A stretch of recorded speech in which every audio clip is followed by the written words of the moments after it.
ਵਾਹਿਗੁਰੂ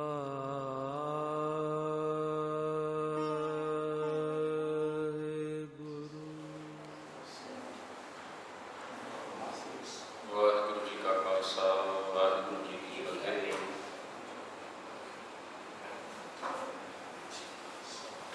ਗੁਰੂ ਸਾਹਿਬ ਜੀ ਦੀ ਅਪਾਰ ਕਿਰਪਾ ਨਾਲ ਭਾਈ ਗੁਰਦਾਸ ਜੀ ਦੀਆਂ ਵਾਰਾਂ ਦੇ ਵਿਚਾਰ ਜਿਹੜੀ ਚੱਲਦੀ ਪਈ ਹੈ, ਉਸ ਲੜੀ ਦੇ ਮੁਤਾਬਕ ਆਪਾਂ ਜਿਹੜੀਆਂ ਦੋ ਪੌੜੀਆਂ ਦੇ ਵਿਚਾਰਨੀਆਂ ਨੇ 15ਵੀਂ ਅਤੇ 16ਵੀਂ। ਲਾਸਟ ਵੀਕ 6 ਸ਼ਾਸਤਰ ਜਿਹੜੇ ਨੇ ਉਹ ਕੰਪਲੀਟ ਹੋਏ, ਜਿਨ੍ਹਾਂ ਦੇ ਵਿੱਚ ਭਾਈ ਸਾਹਿਬ ਜੀ ਨੇ 6 ਸ਼ਾਸਤਰਾਂ ਦੇ ਜਿਹੜੇ ਵਿਚਾਰ ਸੀ ਉਹਨਾਂ ਨੂੰ ਬਿਆਨ ਕੀਤਾ ਆਪਣੇ ਲਫ਼ਜ਼ਾਂ ਦੇ ਵਿੱਚ, ਤੇ ਨਾਲ ਦੀ ਨਾਲ ਗੁਰਮਤਿ ਦਾ ਪੱਖ ਵੀ ਰੱਖਿਆ ਕਿ ਸ਼ਾਸਤਰ ਕੀ ਕਹਿੰਦੇ ਨੇ ਤੇ ਗੁਰਮਤਿ ਕੀ ਕਹਿੰਦੀ ਹੈ, ਬਾਣੀ ਕੀ ਕਹਿੰਦੀ ਹੈ। ਸੋ ਸ਼ਾਸਤਰਾਂ ਤੋਂ ਬਾਅਦ ਹੁਣ ਜਿਹੜੀਆਂ ਦੋ ਅਗਲੀਆਂ ਪੌੜੀਆਂ ਨੇ ਉਹਨਾਂ ਦੀ ਆਪਾਂ ਵਿਚਾਰ ਕਰਨੀ ਹੈ, 15ਵੀਂ ਅਤੇ 16ਵੀਂ। ਸੋ ਵਿਚਾਰ ਆਰੰਭ ਕਰਨ ਤੋਂ ਪਹਿਲਾਂ ਆਪਾਂ 15ਵੀਂ ਪੌੜੀ ਦਾ ਪਾਠ ਕਰ ਲਈਏ। ਸਾਰੇ ਰਲ ਮਿਲ ਕੇ ਪੜ੍ਹਦੇ ਹਾਂ ਆਪਾਂ ਇਸ ਪੌੜੀ ਨੂੰ। ਭਾਈ ਸਾਹਿਬ ਜੀ ਬਖਸ਼ਿਸ਼ ਕਰਦੇ ਨੇ। ਜੁਗ ਜੁਗ ਮੇਰ ਸਰੀਰ ਕਾ ਵਾਸਨਾ ਪੱਤਾ ਆਵੈ ਜਾਵੈ, ਫਿਰ ਫਿਰ ਬਟਾਈ ਜਾਏ, ਗਿਆਨੀ ਹੋਏ ਮਰਮ ਕੋ ਪਾਵੈ, ਸਤਿਜੁਗ ਦੂਜਾ ਪਰਮ ਕਰ, ਤ੍ਰੇਤੇ ਵਿੱਚ ਜੋਨੀ ਫਿਰ ਆਵੈ, ਤ੍ਰੇਤੇ ਕਰਮਾ ਬਾਂਧ ਦੇ, ਦੁਆਪਰ ਫਿਰ ਅਵਤਾਰ ਕਰਾਵੈ, ਦੁਆਪਰ ਮਮਤਾ ਅਹੰਕਾਰ, ਹਉਮੈ ਅੰਦਰ ਗਰਭ ਗਲਾਵੈ, ਤ੍ਰਹਿ ਜੁਗਾਂ ਕੇ ਕਰਮ ਕਰ, ਜਨਮ ਮਰਨ ਸੰਸਾਰ ਚੁਕਾਵੈ, ਫਿਰ ਕਲਯੁਗ ਅੰਦਰ ਦੇਹ ਧਾਰ, ਕਰਮਾਂ ਅੰਦਰ ਫੇਰ ਫਸਾਵੈ, ਅਵਸਰ ਚੁੱਕਾ ਹੱਥ ਨਾ ਆਵੈ, ਅਵਸਰ ਚੁੱਕਾ ਹੱਥ ਨਾ ਆਵੈ। ਸੋ ਇਹ 15ਵੀਂ ਪੌੜੀ ਦਾ ਪਾਠ ਆਪਾਂ ਕੀਤਾ ਹੈ ਜੀ। ਇਹਦੇ ਵਿੱਚ ਭਾਈ ਸਾਹਿਬ ਜੀ ਨੇ ਗੁਰਮਤਿ ਦਾ ਪੱਖ ਵੀ ਰੱਖਿਆ ਹੈ। ਗੁਰਬਾਣੀ ਦੀ ਕੁੰਜੀ ਐਵੇਂ ਨਹੀਂ ਭਾਈ ਗੁਰਦਾਸ ਜੀ ਦੀਆਂ ਵਾਰਾਂ ਨੂੰ ਕਿਹਾ ਜਾਂਦਾ।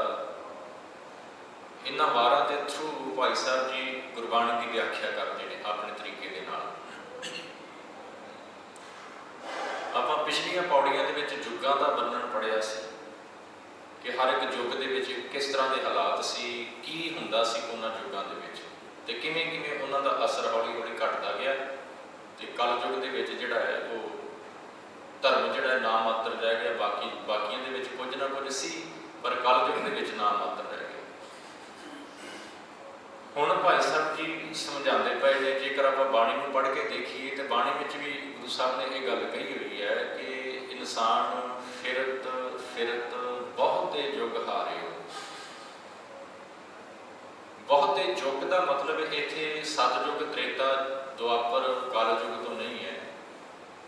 ਇੱਥੇ ਬਹੁਤੇ ਯੁੱਗ ਦਾ ਮਤਲਬ ਹੈ ਵਾਰ-ਵਾਰ ਜੰਮਣਾ ਮਰਨਾ। ਕਈ ਜਨਮਾਂ ਦੇ ਵਿੱਚ ਇਹ ਆ ਚੁੱਕਾ ਹੈ, ਕਈ ਸਰੀਰਾਂ ਦੇ ਵਿੱਚ ਇਹ ਇਨਸਾਨ ਆ ਚੁੱਕਾ ਹੈ। ਜਿਵੇਂ ਕਬੀਰ ਸਾਹਿਬ ਨੇ ਵੀ ਕਹਿਣਾ ਆਪਣੀ ਬਾਣੀ ਦੇ ਵਿੱਚ ਕਿ ਐਸੇ ਘਰ ਹਮ ਬਹੁਤ ਵਸਾਏ, ਜਬ ਹਮ ਰਾਮ ਗਰਭ ਹੋਏ ਆਏ। ਕਬੀਰ ਸਾਹਿਬ ਕਹਿੰਦੇ ਮੈਂ ਇਸ ਸੰਸਾਰ ਦੇ ਵਿੱਚ ਫਸਟ ਟਾਈਮ ਨਹੀਂ ਆਇਆ, ਮੈਂ ਕਈ ਵਾਰ ਆ ਚੁੱਕਾ ਇਸ ਸੰਸਾਰ ਦੇ ਵਿੱਚ ਵੱਖ-ਵੱਖ ਰੂਪਾਂ ਦੇ ਵਿੱਚ। ਇਹ ਜ਼ਰੂਰੀ ਨਹੀਂ ਕਿ ਜੇ ਰੀਇਨਕਾਰਨੇਸ਼ਨ ਦਾ ਸਰਕਲ ਚੱਲਦਾ ਹੈ ਤੇ ਹਰ ਵਾਰ ਇਨਸਾਨ ਇਨਸਾਨੀ ਰੂਪ ਦੇ ਵਿੱਚ ਹੀ ਆਏਗਾ। ਉਹ ਜੂਨਾਂ ਜਿਹੜੀਆਂ ਨੇ ਚੇਂਜ ਹੁੰਦੀਆਂ ਰਹਿੰਦੀਆਂ ਨੇ। ਡਿਪੈਂਡ ਕਰਦਾ ਹੈ ਕਿ ਇਨਸਾਨ ਦਾ ਜੀਵਨ ਕਿਸ ਤਰ੍ਹਾਂ ਦਾ ਸੀ, ਇਹਦੇ ਕਰਮ ਕਿਸ ਤਰ੍ਹਾਂ ਦੇ ਸੀ, ਉਹਨਾਂ ਦੇ ਅਕੋਰਡਿੰਗਲੀ ਫਿਰ ਇਹਦਾ ਅਗਲਾ ਜਨਮ ਜਿਹੜਾ ਹੈ ਉਹ ਨਿਸ਼ਚਿਤ ਹੁੰਦਾ ਹੈ। ਤੇ ਗੁਰੂ ਸਾਹਿਬ ਕਹਿੰਦੇ ਵਾਰ-ਵਾਰ ਭਟਕਣ ਤੋਂ ਬਾਅਦ ਇਹ ਮਨੁੱਖਾ ਦੇਹੀ ਇਸ ਨੂੰ ਪ੍ਰਾਪਤ ਹੋਈ।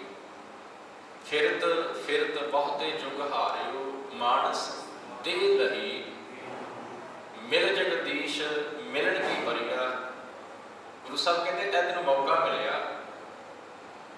ਇਹ ਬੜੇ ਈਜ਼ੀਲੀ ਇਹ ਨਹੀਂ ਕਹਿ ਸਕਦੇ ਕਿ ਬੜੇ ਆਰਾਮ ਦੇ ਨਾਲ ਮੈਨੂੰ ਮੌਕਾ ਮਿਲੇ। ਜੇ ਹੁਣ ਆ ਗਿਆ ਮੈਂ ਇਸ ਸਰੀਰ ਦੇ ਵਿੱਚ ਤੇ ਅੱਗੇ ਵੀ ਆ ਜਾਵਾਂਗਾ, ਅਗਲਾ ਜਨਮ ਆ ਜਾਏਗਾ, ਉਦੋਂ ਮੈਂ ਜੋ ਕੰਮ ਕਰਨਾ ਉਹ ਕਰ ਲਵਾਂਗਾ। ਪਰ ਗੁਰੂ ਸਾਹਿਬ ਕਹਿੰਦੇ ਇਹ ਬੜੀ ਮੁਸ਼ਕਲ ਦੇ ਨਾਲ ਤੈਨੂੰ ਪ੍ਰਾਪਤ ਹੋਇਆ ਹੈ, ਤੇ ਜੇ ਮੁਸ਼ਕਲ ਦੇ ਨਾਲ ਪ੍ਰਾਪਤ ਹੋਇਆ ਤੇ ਇਹਦੀ ਸੰਭਾਲ ਕਰਨੀ ਬੜੀ ਜ਼ਰੂਰੀ ਹੈ।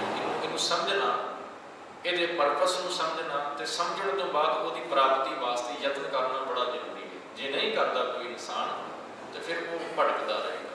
बस ਉਹਦਾ ही जिक्र भाई साहब ने अज इस पौड़ी ਦੇ ਵਿੱਚ ਕੀਤਾ 15ਵੀਂ ਦੇ ਵਿੱਚ खास करके। की कहते हैं, कहते जुग जुग मेर शरीर का वासना बद्धा आवे जा।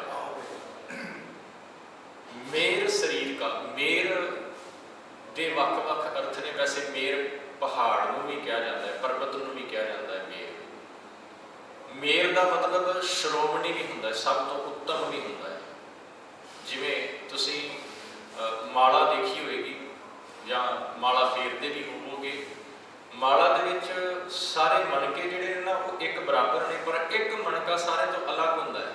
जिथों माला स्टार्ट हो रही है उन्होंने मेरू मणका कहते हैं, मेरू मणका कहते हैं। मेर का मतलब श्रेष्ठ भी है, मेर का मतलब पहाड़ पर्वत माउंटेन भी है। इत्थे मेर का मतलब साडे अंदरली जिहड़ी आत्मा है ना वो है, जिन्होंने आम शब्दावली दे विच जीवात्मा कहा जाता है। उस आत्मा नूं परमात्मा की अंश कहा जाता है, जिन्होंने कबीर साहब कहते हैं, कहो कबीर के राम की अंश। परमात्मा ने अपना पार्ट साडे अंदर रखा हुआ है, उन्होंने आत्मा कहते हैं, उस नूं जीवात्मा कहते हैं। तो भाई साहब जी कहते हैं कि हर एक युग दे विच, हर एक समय दे विच, जां इदां कह लईए कि एक इंसान इस दुनिया दे विच आउंदा है, उहदा लाइफ सर्कल जिहड़ा कंप्लीट हुंदा है। लाइफ सर्कल का मतलब कि वो जिन्नी उम्र उसनूं मालिक परमात्मा वालों मिली वो उम्र कंप्लीट हुई, डैथ हुई। मौत होने तो पहला वो इंसान वो काम नहीं कर सकिया जिसनूं करन वास्ते वो आया सी। जिहड़ा टाइम पीरीयड, जिवें सपोज कर लैओ आपां एग्जाम्पल दे थ्रू समझ लईए, कोई कंपनी दे विच काम कर रहा है, उस कंपनी के बॉस ने एक प्रोजैक्ट दिता है, वो प्रोजैक्ट के नाल डेडलाइन भी दे दी है कि इस दिन यह प्रोजैक्ट तुसीं कंप्लीट करके सबमिट करना है, किसी भी हालत च करना है। तो जिन्हों वो जिम्मेवारी सौंपी गई है वो करन की पूरी कोशिश करता है। बाय चांस जे नहीं हो पाता, बाय चांस जे नहीं हो पाता वो प्रोजैक्ट कंप्लीट तो बॉस वालों हो सकता है गुस्से के विच आण के उस अपने इंपलॉई नूं नौकरी तो जवाब भी दे दिता जाए। सो जिहड़ी डेडलाइन है वो आउण तो पहला उस प्रोजैक्ट को कंप्लीट करना उस इंसान की जिम्मेवारी हो जाती है जिसनूं वो प्रोजैक्ट बॉस वालों दिता गया। परमात्मा साडा बॉस है जी, सानूं एक प्रोजैक्ट उसने दे दिता है। वो प्रोजैक्ट किहड़ा है जी? गुरु अर्जन साहब कहते भई प्राप्त मानुख दे वरीया गोबिंद मिलन की ये तेरी वरीया। यह प्रोजैक्ट उस मालिक ने सानूं दे दिता ते नाल दी नाल एक डेडलाइन भी दी हुई है। हुण एक वो बॉस है जिन्हें डेडलाइन दे दी कि यह तरीक है तेरे कोल, इस तरीक नूं तू सबमिट करना ही करना है। पर परमात्मा की खासियत यह है कि जिहड़ी उहदी डेडलाइन है ना उहदा सानूं पता नहीं, उहदी उस दित्ती हुई डेडलाइन का सानूं पता नहीं कि वो कदों आ जानी है। पर इन्ना जरूर है कि गुरु साहब कहते वो समा आउण तो पहला, कबीर साहब ने भी कहा, कहते दिन ते बहर बहर ते घरियां आप घटै तन शीजै काल बहेरी फिरै बदक ज्यों कहो कवन बिद कीजै। कहते सो दिन आवण लागा। सो दिन किहड़ा दिन? वो डेडलाइन वाला, मौत वाला। सो दिन आवण लागा, वो दिन आ रहा है, कदों आ जाना है पता कोई नहीं है। गुरु साहब कहते वो समा आउण तो पहला तू अपने प्रोजैक्ट को कंप्लीट कर। जिहड़ा नहीं कर पाउंदा वो फिर वार वार घूमता है सर्कल दे विच, वार वार जमदा ते मरदा है, उन्होंने टिका नहीं जे हैगा जीवन दे विच। ते जे वो वार वार जमदा ते मरदा पिया है ना, शरीर नहीं, जुग जुग मेर शरीर का लफ्ज जिहड़े भाई साहब ने शब्द जिहड़े यूज कीते उन्हां वाल ध्यान दिओ। जुग जुग मेर शरीर का, मेर शरीर का मतलब आत्मा। शरीर ने खत्म हो जाना है, मेरा शरीर है इन्हें खत्म हो जाना है, पर ये अंदर जिहड़ा पार्ट परमात्मा ने रखा हुआ है ना, जिहड़ा अंश रखा हुआ है वो नहीं मानना, वो हमेशा बस उन्हें ही शरीर चेंज करने है, उन्हें ही बॉडी चेंज करनी है। चलो इनू एक होर मेरे ख्याल कल या ਗੁਰਪੁਰਬ ਸੀ ਨਾ ਜੀ, ਗੁਰੂ ਅੰਗਦ ਸਾਹਿਬ ਮਹਾਰਾਜ ਜੀ ਦਾ ਗੁਰਗੱਦੀ ਦਿਵਸ ਸੀ ਨਾ। ਹੁਣ ਜਦੋਂ ਗੁਰਗੱਦੀ ਸੌਂਪੀ ਜਾਂਦੀ ਸੀ, ਗੁਰੂ ਨਾਨਕ ਸਾਹਿਬ ਗੁਰੂ ਅੰਗਦ ਸਾਹਿਬ ਮਹਾਰਾਜ ਨੂੰ ਗੁਰਗੱਦੀ ਦਿੰਦੇ ਪਏ ਨੇ, ਸਰੀਰ ਤਾਂ ਚੇਂਜ ਹੋਇਆ ਹੈ, ਸਰੀਰ ਚੇਂਜ ਹੋਇਆ ਹੈ, ਪਰ ਉਹਦੇ ਵਿੱਚ ਇੱਕ ਚੇਂਜ ਆਇਆ। ਕੀ ਹੋਇਆ, ਕੀ ਚੇਂਜ ਕੀਤਾ ਹੈ ਗੁਰੂ ਸਾਹਿਬ ਨੇ? ਬੜਾ ਪਿਆਰਾ ਬਚਨ ਹੈ ਜੀ, ਰਾਮਕਲੀ ਦੀ ਵਾਰ ਪੜ੍ਹੇ ਤੁਸੀਂ ਭਾਈ ਸਤਿ ਬਲਵੰਡ ਦੀ। ਉੱਥੇ ਉਹਨਾਂ ਨੇ ਕਿਹਾ, ਕਹਿੰਦੇ ਜੋਤ ਉਹਾ ਜੁਗਤ ਸਾਏ ਸਹਿ ਕਾਇਆ ਫੇਰ ਪਲਟੀਐ। ਕਹਿੰਦੇ ਸਰੀਰ ਚੇਂਜ ਕਰ ਲਿਆ, ਜੋਤ ਉਹੀ ਹੈ। ਜਿਹੜੀ ਜੋਤ ਗੁਰੂ ਨਾਨਕ ਸਾਹਿਬ ਦੇ ਅੰਦਰ ਹੈ, ਉਹੀ ਜੋਤ ਗੁਰੂ ਅੰਗਦ ਸਾਹਿਬ ਦੇ ਅੰਦਰ ਹੈ, ਉਹੀ ਜੋਤ ਗੁਰੂ ਗੋਬਿੰਦ ਸਿੰਘ ਮਹਾਰਾਜ ਦੇ ਅੰਦਰ ਹੈ, ਉਹੀ ਜੋਤ ਹੁਣ ਗੁਰੂ ਗ੍ਰੰਥ ਸਾਹਿਬ ਮਹਾਰਾਜ ਜੀ ਦੇ ਅੰਦਰ। ਸੋ ਜੋਤ ਚੇਂਜ ਨਹੀਂ ਹੋਈ, ਸਰੀਰ ਚੇਂਜ ਹੋਏ ਨੇ।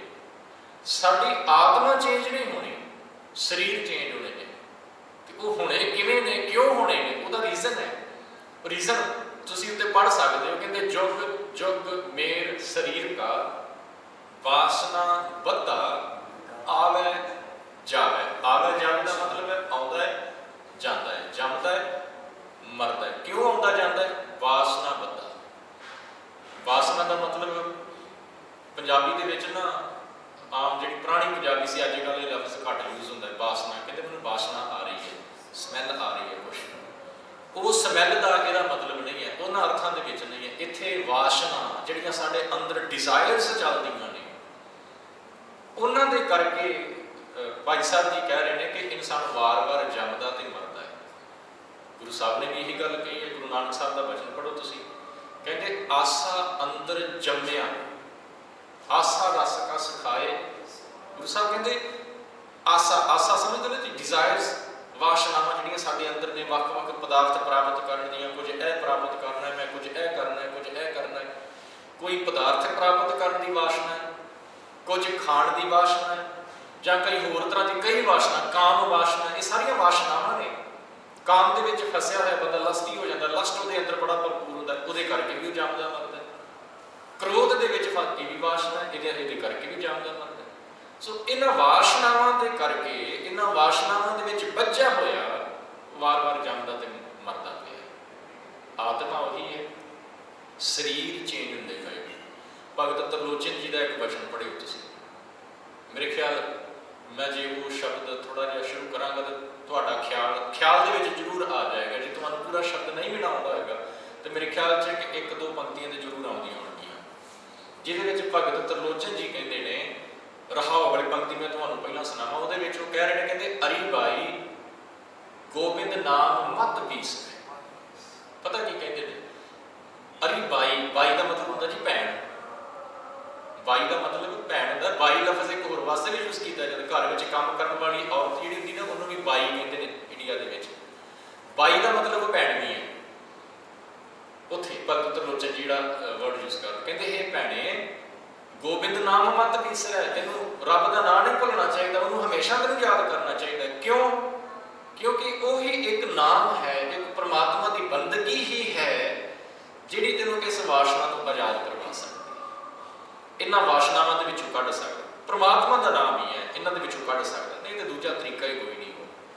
ਤੇ ਉਹ ਸ਼ਬਦ ਆਰੰਭ ਹੁੰਦਾ ਜੀ, ਕਹਿੰਦੇ ਅੰਤ ਕਾਲ ਜੋ ਲక్ష్ਮੀ ਸਿਮਰੈ ਐਸੀ ਚਿੰਤਾ ਮਹਿ ਜੇ ਮਰੈ। ਹਾਂਜੀ, ਫਿਰ ਕੀ ਹੋਏਗਾ? ਕਹਿੰਦੇ ਸਰਬ ਜੁੜ ਵਾਲਾ ਹੋਤਾ। ਇਨਸਾਨ ਆਪਣੇ ਅੰਤਲੇ ਸਵਾਸਾਂ ਦੇ ਉੱਤੇ ਹੈ। ਵੈਸੇ ਅੰਤਕਾਲ ਜਿਹੜਾ ਲਫ਼ਜ਼ ਹੈ ਨਾ ਜੀ, ਇਹਦੇ ਮੋਸਟਲੀ ਮੀਨਿੰਗ ਇਹੀ ਵਿਦਵਾਨਾਂ ਨੇ ਕੀਤੇ ਨੇ ਕਿ ਜੀ ਅੰਤਲਾ ਸਮਾਂ, ਜਦੋਂ ਲਾਸਟ ਜਿਹੜੇ ਬ੍ਰੈਥ ਨੇ ਚੱਲਦੇ ਪਏ ਨੇ, ਆਖਰੀ ਸਾਹਾਂ ਤੇ ਹੈ ਇਨਸਾਨ, ਬੈੱਡ ਤੇ ਹੋਵੇ, ਬਿਮਾਰ ਹੈ, ਉਹ ਜਿਹੜੇ ਆਖਰੀ ਸਾਹ ਚੱਲਦੇ ਪਏ ਨੇ ਨਾ, ਉਹ ਅੰਤਕਾਲ ਉਹਨਾਂ ਨੂੰ ਕਿਹਾ ਜ਼ਿਆਦਾਤਰ ਵਿਦਵਾਨਾਂ ਨੇ। ਪਰ ਕੁਝ ਨੇ ਇਹ ਵੀ ਕੀਤਾ ਅੰਤਕਾਲ ਦਾ ਮਤਲਬ ਕਿ ਇਹ ਜਿਹੜਾ ਮਨੁੱਖਾ ਜੀਵਨ ਤੈਨੂੰ ਮਿਲਿਆ ਹੈ ਨਾ, ਇਹ ਇੱਦਾਂ ਕਹਿ ਲਓ ਕਿ ਪੌੜੀ ਦਾ ਲੈਡਰ ਹੁੰਦੀ ਹੈ, ਉਹਦਾ ਉੱਪਰਲਾ ਡੰਡਾ ਹੈ ਜੀ, ਉੱਪਰਲਾ ਸਟੈਪ ਕਹਿ ਲਈਏ, ਇਹ ਤੈਨੂੰ ਮਿਲਿਆ ਹੋਇਆ ਹੈ।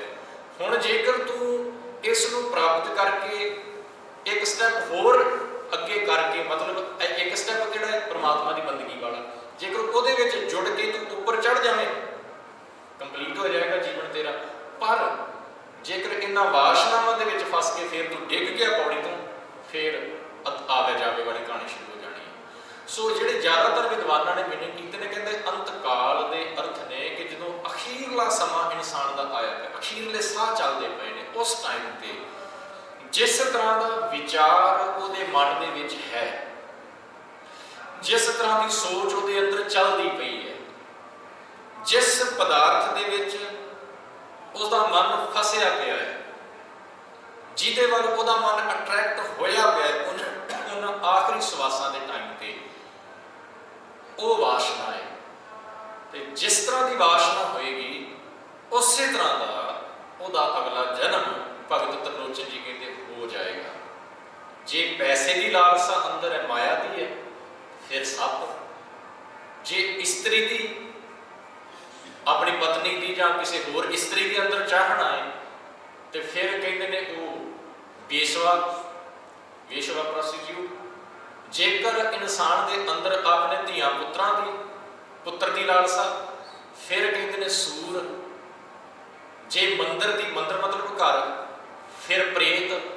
सो जिस तरह की उहदे अंदर की भावना होएगी, जिस तरह का उहदा मन उत्थे फसिया पिया है, जिस पदार्थ के विच कह लईए जां जिस इच्छा के विच, उस तरह का उहदा अगला जन्म भगत त्रिलोचन जी कहते हैं कि होएगा। उस ही गल नूं भाई गुरदास जी इत्थे कहते हैं, कहते तू वार वार जेकर जमदा मरदा पिया है ना, तो यदा रीजन एक है कि तेरा अंदर जिहड़ा ना वो वासनावां दे विच फसिया पिया है। तेरे अंदर वासनावां चलदियां ने, तरह तरह दी वासनावां चलदियां पईयां ने, वो मुक नहीं रहीआं। तेरा शरीर खत्म हो जाता है पर वो वासनावां नहीं खत्म होंदियां। उन्हां वासनावां करके तू घूमदा पिया इस संसार दे विच वार वार किसी ना किसी रूप दे विच, किसी ना किसी जूनी दे विच। सो भाई साहब जी कहते जुग जुग मेरे शरीर का वासना पता आवे जावे, फिर बटाई है ज्ञानी होए मर्म कौ पावे। फिर बटाई का मतलब है शरीर बदलता है, बॉडी चेंज होती है, आत्मा सेम है, बॉडी चेंज हो रही है बार बार। तो इस गल की समझ किनू पैंदी है, ज्ञानी होए। हुण इत्थे ज्ञानी लफ्ज़ जिहड़ा ने इनू समझण की बड़ी लोड़ है। ज्ञानी लफ्ज़ ज़्यादातर ना जिहड़े गुरु घरां दे विच सेवा करने वाले ने उन्हां वास्ते यूज़ किया जाता। ज्ञानी जी कह के आपां आवाज़ लगाने, जेकर सेवादार नूं बुलाउणा तां आपां कहने ज्ञानी जी। ते जेकर आपां उन्हां नूं ज्ञानी जी कह के बुलाते पे ने, इहदा मतलब ये नहीं कि उन्हां दे कोल सारा ही ज्ञान होवेगा। उन्हां नूं बुलाउण दे लई एज रिस्पैक्ट उन्हां नूं आपां ज्ञानी जी कह रहे हैं। हाँ, हो सकता है कि उन्हां दे कोल नॉलेज भी बड़ी होवे, मैं ये नहीं कहता, इनकार कोई नहीं, पर जिहड़ा ज्ञानी लफ्ज़ है ना, इहदी मीनिंग कुछ होर है। ज्ञानी का मतलब है कि वो इंसान जिस दे अंदर ज्ञान का भंडार है जी, जिसने एक लफ्ज़ होर तुसीं बाणी दे विचों पढ़दे हो, खासकर सुखमनी साहिब दे विच 8वीं अष्टपदी ब्रह्म ज्ञानी। हुण ब्रह्म ज्ञानी की है? वो इंसान जिसनों ब्रह्म का ज्ञान प्राप्त हो गया, जिसने ब्रह्म नूं समझ लिया, जिस दे कोल इन्ना ज्ञान आ गया कि उन्हें पता लग गया कि असल दे विच ब्रह्म परमात्मा है की, जिसने उस एक्सपीरियंस को प्राप्त कर लिया, ब्रह्म ज्ञानी जिहड़ा जुड़िया हुआ है हम ब्रह्म ज्ञानी कह देते हैं। एक लफ्ज़ होर ब्राह्मण। हुण जिहड़े मंदिरां दे विच, हिंदू टैंपल्स दे विच जिहड़े पूजा पाठ करने वाले ने, प्रीस्ट ने जिहड़े, उन्हां नूं आपां ज्ञानी नहीं कहते, उन्हां नूं आपां की कहने पंडित जी। हाँ जी, उन्हां नूं ब्राह्मण भी नहीं आपां कहते, आपां पंडित जी कहते हैं। हुण पंडित जी, ज्ञानी जी, ब्राह्मण, इन्हां दे मीनिंग नूं जेकर आपां समझांगे ना, फिर पता लगेगा कि ये असल इन्हां दा भाव है कि ब्राह्मण का मतलब है वो इंसान जिन्हें ब्रह्म नूं समझ लिया है या जिन्हें ब्रह्म नूं पा लिया है, वो ब्राह्मण। कबीर साहब ने डेफिनेशन दी है बाणी दे विच, जिसने कबीर साहब कहते परमात्मा नूं पहचान लिया, उहदे नाल जान पछाण पैदा कर लई है, वो असल च ब्राह्मण है। वही पंडित है, पंडित का मतलब ज्ञानी, ज्ञानी का मतलब ज्ञानी जी, ज्ञानवान। सो जिसनूं परमात्मा का ज्ञान मिल गया, जिसने भगत त्रिलोचन जी के वचनों मुताबिक अरी बाई गोबिंद नाम मत बीसै, जिन्हें उस मालक नूं विसारिया नहीं, जिहड़ा उस परमात्मा नूं भुलिया नहीं, वो बन गया जी ज्ञानी। उसनूं उस मालक का ज्ञान प्राप्त हो गया, उन्हें ये भेद नूं समझ लिया है। वो समझ गया है कि शरीर चेंज होंदा पिया है बार बार, पता नहीं मैं कदों का इस सफ़र के विच चलिया पिया, पता नहीं किन्ने जन्मां दे विच भटकण तो बाद मैं इस जन्म दे विच आया। वो इस भेद नूं समझ लैंदा है, तो जदों फिर समझ लैंदा है ना, फिर उहदे मन की ये इच्छा हो जाती है जां वो चाहुंदा है कि मैं इस सफ़र को हुण खत्म करा। वो फिर सफ़र खत्म करने के यत्न करता जी, कोशिश करता है। जिवें कबीर साहब का वचन आप पढ़ लीए, उत्थे की कहते हैं कबीर साहब कहते जी, वो शब्द तुसीं मेरे ख्याल सुनिया भी होएगा ना, रागी सिंह कीर्तन के विच भी तुहानूं सरवण कराउंदे होणगे। उहदियां अंतलियां पंक्तियां, कहत कह कबीर सुनो रे संतो खेत ही करो निबेरा, अब की बार बख्श बंदे को बहुर ना पावे खेरा। जां एक होर बड़ा प्यारा वचन भगत रविदास जी का, बहुत जन्म बिछरे थे मादा। इसका भी मतलब है भगत रविदास जी भी यही गल करते पे, भगत कबीर जी भी यही गल करते पे, गुरु साहिबान भी यही गल करते पे ने बाणी दे विच कि बड़े लंबे समय का तू विछड़िया पे रब दे नाल, वार वार जमदा पिया, मरदा पिया, यह मौका तैनूं मिल गया। तो जिन्होंने हुण इस मौके का पता लग गया, इसका परपस पता लग गया, वो फिर इनू सफल करने की कोशिश करता है। फिर वो हर समय अरदास करता जी उस मालक के अगे। अरदास कि जी कबीर साहब करते पे ने कि अब की बार बख्श बंदे को, हुण कहते बख्श ला, मैं बार बार जमना तो मरना नहीं चाहता। भगत रविदास जी करते पे ने कहते किरपा कर, बड़ा चिर हो गया तेरे नाल विछड़िया, हुण कहते किरपा करके मैनू अपने नाल मिला ला। सो भाई साहब जी कहते हैं कि फिर वटाई है, ज्ञानी होए मर्म को पावे, जिहड़ा रब दे नाल जुड़िया उन्होंने इस भेद का पता लग जाता है, फिर इसनूं सफल करने की कोशिश करता है। हुण इन्नी क गल आपां नूं समझ पै गई कि इंसान जमदा ते मरदा पिया है। हुण जिहड़े युग होए जिन्हां दे बारे बड़ी विचार चलती है, उन्हां दे बारे भाई साहब जी कहते हैं कि मत सोचिओ कि कल युग दे विच पैदा होया इंसान ही बार बार जमदा ते मरदा पिया। जिहड़े मन्ने गए सतयुग त्रेता दुआपर 3 युग पहले, उन्हां दे विच जिहड़े लोग जम्मे ने वो भी वार वार जमदे मरदे पे ने।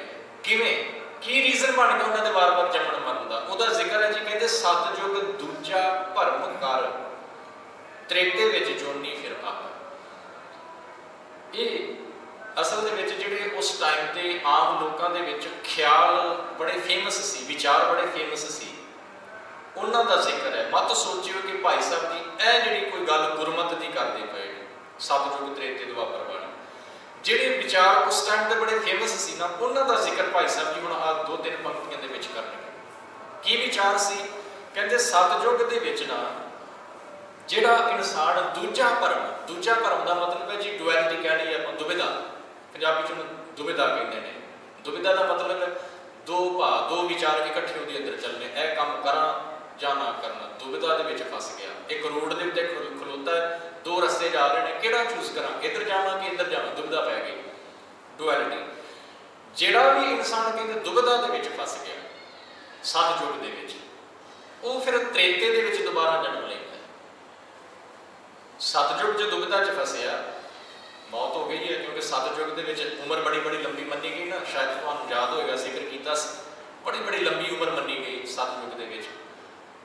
कहते जिहड़ा सतयुग च दुविधा विच फस गया, डुअलिटी विच पै गया, वो त्रेते दे विच फिर जन्म लैंदा है। हुण इत्थे गुरु साहब का वचन पढ़ो, उत्थे गुरु साहब ने कहा, कहते इस मारी बिन थाए ना परै, कोट करम जाप तप करै, इस मारी बिन जन्म ना मिटै, इस मारी बिन जमते नहीं छुटै।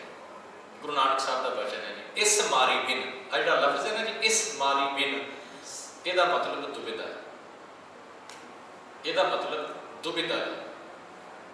कहते जदों तक कोई इंसान अपने अंदरों दुविधा नहीं ना खत्म करता, वो करोड़ों धार्मिक कर्म कर ले, इस मारी बिन थाए ना परै, उन्होंने टिकाणा नहीं जी किते मिलने वाला। जदों तक अंदर दुविधा नहीं मिलती, उन्होंने मिटती, उन्होंने किते टिका नहीं जी मिलना, ਉਹਦੇ अंदर शांति नहीं आनी जदों तक ਉਹਦੇ अंदरों दुविधा नहीं खत्म हो जाती। भावें वो कोट कर्म जाप तप करे, करोड़ां ही जाप तप क्यों ना कर ले, धार्मिक कर्म क्यों ना कर ले, जे दुविधा में फसिया होया है किसी पासे नहीं। हुण स्टूडेंट एग्जाम के विच बैठा है, किसी क्वेश्चन का आंसर डबल माइंडेड हो गया, ये होएगा कि यह होएगा। बस जिथे ही दुविधा पैदा हो गई ना उत्थे कन्फ्यूजन आ गया, हुण की करा। हो सकता उन्होंने सही आंसर का पता भी हो, पर जो दुविधा आ गई ना फिर उत्थे आण के काम खराब हो जाता है। जिहड़ा सही हो सकता उन्होंने भी गलत करके आ जाए। दुविधा बड़ी खतरनाक है। सो गुरु साहब कहते हैं कि इस मारी बिन जन्म ना मिटै। जन्म ना मिटै का मतलब है कि यदा वार वार जमना मरना खत्म नहीं होता जदों तक दुविधा च फसिया। तो सतयुग च कहते इंसान दुविधा च फस गया। जेड़ा फस गया वो इंसान त्रेते विच जोनी फिर आ गया, वो त्रेते विच फिर जन्म लेगा। किहड़ा जन्म लेगा ये नहीं कहा जा सकता कि वो इंसान ही बन के आएगा। पता नहीं कि किस रूप के विच दुनिया के विच आएगा, पर आएगा जरूर। तो दूजी गल कहते त्रेते कर्मा बांध ते दुआपर फिर अवतार करा। त्रेते दे विच कर्मा बांध ते ये विचार सुना दिता गया लोगों को कि जिहड़े त्रेते युग दे विच लोग सी वो कर्मां दे करके अपने कर्मां दे करके वार वार जन्मदे ते मरदे सी। जिस तरह के किसी के कर्म सी उन्हां कर्मां दे अकॉर्डिंगली उन्हां दा जमना मरना चलदा सी। जे माड़े कर्म सी उन्हां माड़े कर्मां दा नतीजा की निकलदा सी कि दुआपर फिर अवतार करा। वो दुआपर युग दे विच फिर उहदा जन्म हो जाता सी, जूनी दे विच आ जाता सी। सो इहदा मतलब सतयुग दे विच भी जन्म मरण नहीं सी खत्म हुंदा, दुआपर दे विच भी खत्म, त्रेते दे विच भी खत्म नहीं हो रहा। त्रेते दे विच कर्मां करके इंसान फस गया, माड़े कर्मां दे विच पै गया तो बार बार जमदा मरदा पिया। दुआपर दे विच फिर शरीर लैके आएगा। दुआपर ममता अहंकार हौमे अंदर गर्भ गलावे। दुआपर दे विच कहते ना विकारां दे विच फस गया। अटैचमेंट कली अटैचमेंट जो आती है ना जी अंदर इंसान अटैच होता है किसी पदार्थ के नाल जां माया के नाल, वो अटैचमेंट इकल्ली नहीं चलती, नाल अपने इस हौमे नूं भी ईगो नूं भी लैके आती। तो जब ईगो अंदर आ गई तो सतगुरु जी कहते फिर तो 100% ये कह सकते हैं कि वो इंसान फिर जमेगा बनेगा। गुरु अर्जन साहब का वचन पढ़ ली, श्लोक सहस्कृति जो पढ़ोगे ना उत्थे गुरु अर्जन साहब महाराज का वचन है, कहते हे जन्म मरण मूलम अहंकारम पापा। जन्म मरण मूलम, मूलम का मतलब है मेन रीजन कादा जन्म मरण का कि अहंकारम हौमे पापात्मा। कहते ये बड़ी भैड़ी है हौमे जिहदे अंदर आ गई, जिहड़ा हौमे दे विच फस गया। आसा की बार आप पढ़ते हैं सुनते हैं जी, हौं विच आया हौं विच गया। हौं की है हौमे, हौं विच जम्मिया हौं विच मूआ। हौमे दे विच फसिया इंसान इस दुनिया ते आ जाता है, दुनिया ते चला जाता है। बस ये सर्कल चलता रहता है। तो होया कि है कहते द्वापर ममता अहंकार हौमे अंदर गर्भ गलावे। गर्भ गलावे, गर्भ का मतलब वूम, माता का गर्भ। जे भब्बे दे नाल आपां पढ़ांगे गर्भ वो होएगा वूम, मां का गर्भ। बब्बे दे नाल जिहड़ा उपर लिखिया पिया है गर्भ, पोला जिहा पढ़ांगे इहदा मतलब होएगा हंकार हौमे। इहदे डिफरेंस नूं समझियो। गर्भ नूं पोला जिहा आपां पढ़ना है गर्भ, ते जिथे भब्बा लगा होया है उत्थे आपां थोड़ा जिहा एम्फसाइज करके पढ़ांगे गर्भ। मीनिंग चेंज हो जाएंगे जिन्हों आप एक दूसरे की जगह पर यूज कर दिता, बब्बे भब्बे मिक्स कर दिता, मीनिंग चेंज कर देने। सो भाई साहब जी कहते हौमे अंदर गर्भ गलावे, हौमे दे विच ही सड़ जाता है। हौमे दे विच ही अपने इस जीवन को वेस्ट कर जाता है। फिर की होंदा है जी, कहते द्वापर ममता अहंकार हौमे अंदर गर्भ गलावे। त्रेहां जुगां के कर्म कर जन्म मरण संसार चुका। भाई साहब जी कहते तिन्ना जुगां दे सतयुग त्रेता द्वापर इन्हां तिन्ना जुगां दे कर्म करता पिया जी। कह दिता जिहड़े थोड़े धर्म की जानकारी रखने वाले उन्होंने कह दिता तू ऐ धार्मिक कर्म करना करता पिया, पर उन्होंने धार्मिक कर्मां दे करके इकल्ले धार्मिक कर्मां दे करके उहदा जन्म मरण खत्म नहीं होता, करी जा रहा है। पर इस गल की चिंता नहीं करता कि जन्म मरण संसा ना चुकावे। ये उहदे अंदर ख्याल ही नहीं आता कि मैं वार वार जमदा मरदा पिया। क्यों नहीं ख्याल आ रहा? क्योंकि ये वासना दे विच बधिया पिया, ये हौमे अहंकार दे विच बधिया पिया, ये माड़े कर्मां दे विच बधिया पिया। ਜਦੋਂ ਤੱਕ ਇਹਨਾਂ ਦੇ ਵਿੱਚ ਵੱਝਾ ਪਿਆ ਨਾ, ਉਦੋਂ ਤੱਕ ਇਹਦੇ ਅੰਦਰ ਇਹ ਖਿਆਲ ਹੀ ਪੈਦਾ ਨਹੀਂ ਹੁੰਦਾ ਕਿ ਮੈਂ ਵਾਰ-ਵਾਰ ਜੰਮਦਾ ਮਰਦਾ ਪਿਆ। ਮੈਂ ਹਮੇਸ਼ਾ ਬਾਬਰ ਦਾ ਜ਼ਿਕਰ ਕਰਦਾ ਹੁੰਦਾ ਜੀ। ਬਾਬਰ ਨੂੰ ਗੁਰੂ ਨਾਨਕ ਸਾਹਿਬ ਨੇ ਪੁੱਛਿਆ ਸੀ ਕਿ ਬਾਬਰ ਤੂੰ ਕੀ ਇਸ ਜੀਵਨ ਨੂੰ ਸਮਝਦਾ ਹੈ, ਇਸ ਲਾਈਫ ਨੂੰ ਕੀ ਸਮਝਦਾ ਹੈ ਤੂੰ? ਤੇ ਬਾਬਰ ਨੇ ਪਤਾ ਕੀ ਜਵਾਬ ਦਿੱਤਾ ਸੀ ਉਹਨੂੰ? ਬਾਬਰ ਕਹਿੰਦਾ ਬਾਬਰ ਬਾਐਸ਼ ਕੋਸ਼ ਕੇ ਆਲਮ ਦੁਬਾਰਾ ਨਹੀਂ। ਕਹਿੰਦਾ ਬਾਬਾ ਮੈਂ ਤੇ ਇਹ ਸਮਝਦਾ ਕਿ ਜੇ ਤੈਨੂੰ ਇਹ ਜੀਵਨ ਮਿਲ ਗਿਆ ਨਾ ਤੇ ਮੈਂ ਆਪਣੇ ਆਪ ਨੂੰ ਕਹਿੰਦਾ ਬਾਬਰ ਤੂੰ ਮੌਜਾਂ ਮਾਰ ਲੈ, ਐਸ਼ ਕਰ, ਕਿਹੜਾ ਦੁਬਾਰਾ ਦੁਨੀਆ ਦੇ ਵਿੱਚ ਆਉਣਾ ਹੈ। ਪਰ ਬਾਬਾ ਨਾਨਕ ਜੀ ਕਹਿੰਦੇ ਨਹੀਂ ਬਾਬਰ ਤੂੰ ਗਲਤ ਹੈ, ਇਹ ਤੇਰਾ ਬੜਾ ਵੱਡਾ ਭੁਲੇਖਾ ਹੈ ਕਿ ਕਿਹੜਾ ਦੁਬਾਰਾ ਦੁਨੀਆ ਕੇ ਆਲਮ ਕਹਿੰਦੇ ਨੇ ਜੀ ਸੰਸਾਰ ਨੂੰ, ਦੁਬਾਰਾ ਨੇਸਤ, ਕਿਹੜਾ ਦੁਨੀਆ ਦੇ ਵਿੱਚ ਦੁਬਾਰਾ ਆ ਰਹੇ ਹੈ, ਜੋ ਮਰਜ਼ੀ ਕਰੋ। ਗੁਰੂ ਸਾਹਿਬ ਕਹਿੰਦੇ ਆਉਣਾ ਪਏਗਾ ਵਾਰ-ਵਾਰ ਇਸ ਦੁਨੀਆ ਦੇ ਵਿੱਚ। ਹੁਣ ਬਹੁਤ ਲੋਕ ਨੇ ਜੀ ਸਾਡੇ ਵਰਗੇ ਕਹਿਣਗੇ ਜਾਂ ਬਾਬਰ ਵਰਗੇ ਇਹੀ ਗੱਲ ਸਮਝਦੇ ਨੇ ਕਿ ਕਿਹੜਾ ਦੁਬਾਰਾ ਆਉਣਾ ਹੈ, ਜੋ ਮਰਜ਼ੀ ਕਰੋ। ਪਰ ਗੁਰੂ ਸਾਹਿਬ ਕਹਿੰਦੇ ਆਉਣਾ ਪਏਗਾ, ਵਾਰ-ਵਾਰ ਆਉਣਾ ਪੈਂਦਾ ਤੇ ਆ ਰਹੇ ਆ ਵਾਰ-ਵਾਰ। ਇਹ ਸਰਕਲ ਚੱਲਦਾ ਪਿਆ, ਇਸ ਤੋਂ ਇਨਕਾਰ ਨਹੀਂ ਜੇ ਕੀਤਾ ਜਾ ਸਕਦਾ। ਉਹ ਵੱਖਰੀ ਗੱਲ ਹੈ ਕਿ ਰੀਇਨਕਾਰਨੇਸ਼ਨ ਬਾਰੇ ਇਸ ਦੁਨੀਆ ਦੇ ਵਿੱਚ ਕੋਈ ਵੀ ਧਰਮ ਹੋਵੇ, ਦੋ ਵਿਚਾਰ ਨੇ। ਕੱਲਾ ਆਪਣੇ ਸਿੱਖ ਧਰਮ ਦੀ ਗੱਲ ਹੀ ਨਹੀਂ, ਕੋਈ ਵੀ ਧਰਮ ਹੋਵੇ ਦੋ ਵਿਚਾਰ ਨੇ। ਕੁਝ ਰੀਇਨਕਾਰਨੇਸ਼ਨ ਨੂੰ ਮੰਨਦੇ ਨੇ, ਕੁਝ ਨਹੀਂ ਮੰਨਦੇ। ਉਹ ਕਹਿੰਦੇ ਬਸ ਜੋ ਹੈ ਇਸੇ ਹੀ ਜੀਵਨ ਦੇ ਵਿੱਚ ਹੈ, ਇਹ ਜੀਵਨ ਖਤਮ ਤੇ ਸਭ ਖਤਮ। ਤੇ ਜਦੋਂ ਜੂਨਾਂ ਦਾ ਜ਼ਿਕਰ ਚੱਲਦਾ ਨਾ ਇੱਕ ਜੀ, ਹੁਣ ਚਲੋ ਬਾਣੀ ਦਾ ਆਪਾਂ ਜ਼ਿਕਰ ਕਰ ਲਈਏ। ਬਾਣੀ ਦੇ ਵਿੱਚ ਗੁਰੂ ਸਾਹਿਬ ਨੇ ਕਿਹਾ ਕਿ ਜਿਵੇਂ ਭਗਤ ਤਰਲੋਚਨ ਜੀ ਕਹਿੰਦੇ ਜੇ ਮਾਇਆ ਕਰੇਗਾ ਤੇ ਤੂੰ ਸੱਪ ਦੀ ਜੂਨ ਦੇ ਵਿੱਚ ਆਏਗਾ। ਉਹ ਕਹਿੰਦੇ ਨਾ, ਇਸ ਜੀਵਨ ਤੋਂ ਬਾਅਦ ਸੱਪ ਦੀ ਜੂਨ ਨਹੀਂ। ਜੇ ਉਹ ਹੁਣ ਮਾਇਆ ਦੇ ਵਿੱਚ ਫਸਿਆ ਪਿਆ ਤਾਂ ਹੁਣੇ ਹੀ ਉਹ ਸੱਪ ਦੀ ਜੂਨ ਹੰਡਾਉਂਦਾ ਪਿਆ। ਉਹ ਇਹ ਮੀਨਿੰਗ ਕਰਦੇ ਨੇ ਜੀ ਉਸ ਪੰਕਤੀ ਦੇ, ਜਨਮ ਮਰਨ ਦੇ। ਪਰ ਜੇਕਰ ਇਹ ਗੱਲ ਮੰਨ ਲਈ ਜਾਵੇ ਕਿ ਇਸ ਜੀਵਨ ਤੋਂ ਬਾਅਦ ਦੁਬਾਰਾ ਜਨਮ ਨਹੀਂ ਹੈ, ਤੇ ਮੇਰੇ ਖਿਆਲ 'ਚ ਹੈ ਕਿ ਜਿੰਨੇ ਵੀ ਦੁਨੀਆ ਦੇ ਧਾਰਮਿਕ ਸਥਾਨ ਨੇ ਸਾਰੇ ਹੀ ਖਾਲੀ ਹੋ ਜਾਣ। ਮੇਰੇ ਵਰਗੇ ਨੇ ਸੋਚਣਾ ਇਹੀ ਜਨਮ ਹੈ, ਕੀ ਕਰਨਾ ਰੱਬ ਕਰਕੇ? ਜਦੋਂ ਦੁਬਾਰਾ ਜਨਮ ਹੀ ਨਹੀਂ ਹੋਣਾ ਫਿਰ ਰੱਬ ਕਰਨ ਦਾ ਕੀ ਫਾਇਦਾ? ਛੱਡੋ ਪਰਾਂ, ਮੌਜਾਂ ਕਰਦੇ। ਧਾਰਮਿਕ ਸਥਾਨ ਸਾਰੇ ਖਾਲੀ ਹੋ ਜਾਣ ਜੇ ਇਹ ਗੱਲ ਵਿੱਚੋਂ ਮਾਈਨਸ ਕਰ ਦਿੱਤੀ ਜਾਵੇ ਤੇ। ਪਰ ਹੋ ਕੀ ਰਿਹਾ ਹੈ? ਭਾਈ ਸਾਹਿਬ ਜੀ ਕਹਿੰਦੇ ਇਨਸਾਨ ਇਸ ਗੱਲ ਨੂੰ ਸਮਝਦਾ ਹੀ ਨਹੀਂ, ਇਹਦੀ ਚਿੰਤਾ ਹੀ ਨਹੀਂ ਕਰਦਾ ਪਿਆ ਕਿ ਮੈਂ ਵਾਰ-ਵਾਰ ਜੰਮਦਾ ਤੇ ਮਰਦਾ ਪਿਆ। ਤੇ ਹੁਣ ਕਹਿੰਦੇ ਕਲਯੁਗ ਦੇ ਵਿੱਚ ਕੀ ਹੋਇਆ ਸੀ ਕਿ ਆਪਣਾ ਦੁਆਪਰ ਦੇ ਵਿੱਚ ਕੀ ਹੋਇਆ ਸੀ? ਹਉਮੈ ਵਿੱਚ ਫਸ ਕੇ ਫੇਰ ਆ ਗਏ ਜੀ ਜਨਮ ਦੇ ਵਿੱਚ। ਹੁਣ ਫਿਰ ਕਲਯੁਗ ਅੰਦਰ ਦੇਹ ਧਾਰ ਕਰਮਾਂ ਅੰਦਰ ਫੇਰ ਫਸਾ। ਦੁਆਪਰ ਦੇ ਵਿੱਚ ਹਉਮੈ 'ਚ ਫਸਿਆ ਸੀ, ਕਲਯੁਗ ਦੇ ਵਿੱਚ ਫੇਰ ਜਨਮ ਆ ਗਿਆ, ਦੇਹ ਧਾਰ ਸਰੀਰ ਮਿਲ ਗਿਆ। ਦੇਹ ਦਾ ਮਤਲਬ ਸਰੀਰ ਹੁੰਦਾ। ਦੇਹ ਲਫ਼ਜ਼ ਜਿਹੜਾ ਹੈ ਨਾ ਜੀ ਇੱਕ ਹੋਰ ਅਰਥ ਦੇ ਵਿੱਚ ਵੀ ਯੂਜ਼ ਕੀਤਾ ਜਾਂਦਾ ਹੈ ਪੰਜਾਬੀ 'ਚ, ਜਾਂ ਬਾਣੀ ਦੇ ਵਿੱਚ ਵੀ ਉਹ ਵਰਡ ਗੁਰੂ ਸਾਹਿਬ ਨੇ ਯੂਜ਼ ਕੀਤਾ ਹੈ। ਦੇ ਆਖਿਆ ਸਭ ਕੋਈ, ਦੇ ਮੈਨੂੰ ਆ ਚੀਜ਼ ਦੇ। ਉਹ ਵੀ ਆਮ ਤੌਰ ਤੇ ਦੱਦੇ ਨੂੰ ਲਾਂ ਦੇ ਨਾਲ ਲਿਖਿਆ ਜਾਂਦਾ, ਪਰ ਕਈ ਵਾਰ ਹਾਹਾ ਵੀ ਲਿਖਿਆ ਹੁੰਦਾ ਹੈ। ਆਖੈ ਮੰਗੈ ਦੇ, ਉੱਥੇ ਦੱਦੇ ਨੂੰ ਲਾਂ ਤੇ ਹਾਹੇ ਨੂੰ ਸਿਆਰੀ ਤੇ ਲੱਗੀ ਹੋਈ ਹੈ। ਦੇ ਦਾਤ ਕਰੇ ਦਾਤਾ ਹੈ ਨਾ ਜੀ। ਅਸੀਂ ਆਖਦੇ ਹਾਂ ਰੱਬ ਨੂੰ, ਮੰਗਦੇ ਹਾਂ ਗੁਰੂ ਦੇ ਕੋਲੋਂ। ਕੀ ਮੰਗਦੇ? ਦਾਤਾ, ਸਾਨੂੰ ਦੇ ਦਾਤਾ, ਤੇ ਉਹ ਦਿੰਦਾ ਹੈ। ਦੇ ਲਫ਼ਜ਼ ਮੰਗਣ ਵਾਸਤੇ ਵੀ ਆਹ ਚੀਜ਼ ਮੈਨੂੰ ਦੇ, ਕੁਝ ਲੈਣ ਵਾਸਤੇ ਵੀ ਇਹ ਵਰਡ ਯੂਜ਼ ਕੀਤਾ ਜਾਂਦਾ ਹੈ। ਪਰ ਦੇ ਦੱਦੇ ਨੂੰ ਲਾ ਤੇ ਹਾਹਾ ਦੇ ਲਫ਼ਜ਼ ਸਰੀਰ ਵਾਸਤੇ ਵੀ ਯੂਜ਼ ਕੀਤਾ ਗੁਰੂ ਸਾਹਿਬ ਨੇ ਬਾਣੀ 'ਚ।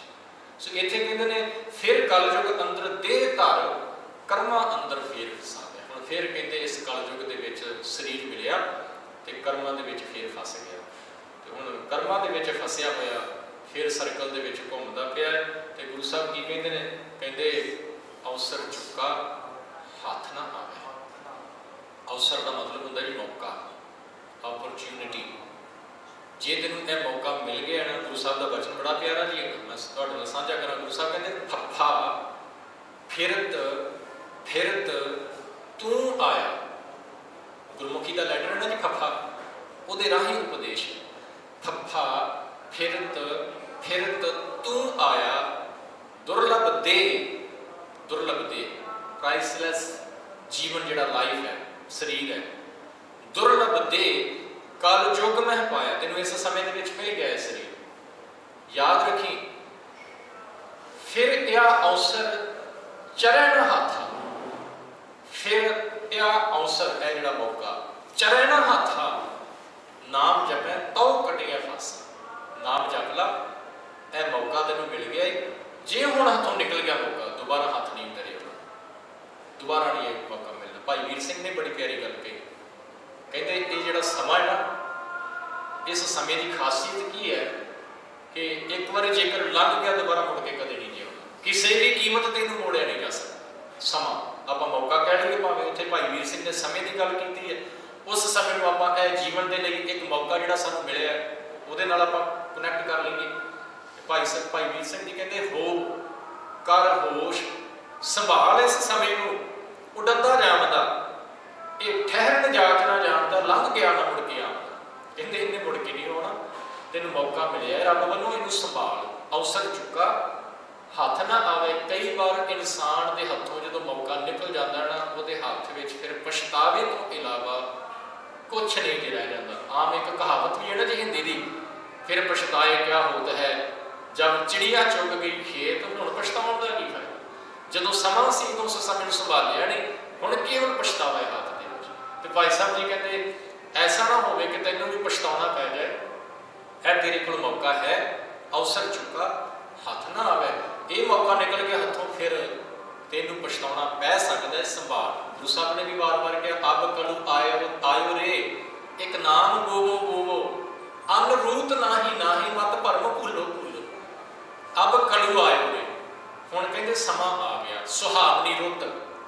गुरु साहब इस मनुखा जीवन में बड़ी सुहावनी बड़ी खूबसूरत रुत कहंदे पे ने। कहंदे ये रुत दे विच तू बीज ला बंदगी वाला, एक नाम गोवो गोवो, अन रूत नाही नाही। जे सीजन ना होवे ते आपां कोई बीज दईए, बीज उगदा नहीं, क्योंकि उसका सीजन नहीं।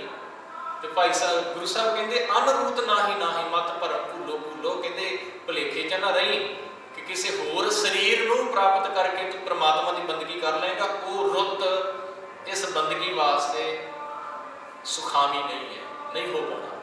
यही एक रुत है मनुखा जीवन वाली, जिहदे विच तू जप के अपने जीवन नूं सफल बना सकता, इस मौके को संभाल सकता। सो भाई साहब जी कहते अवसर चुका हथ ना आवे। ये 15वीं पौड़ी के गल समझा दी भाई साहब जी ने कि इंसान बार बार जमदा तो मरदा पिया जी। युगों के भी जे मन लईए तो उन्होंने जिहड़े लोग सी उस टाइम पे वो भी किसी ना किसी रीजन करके जमदे तो मरदे रहे।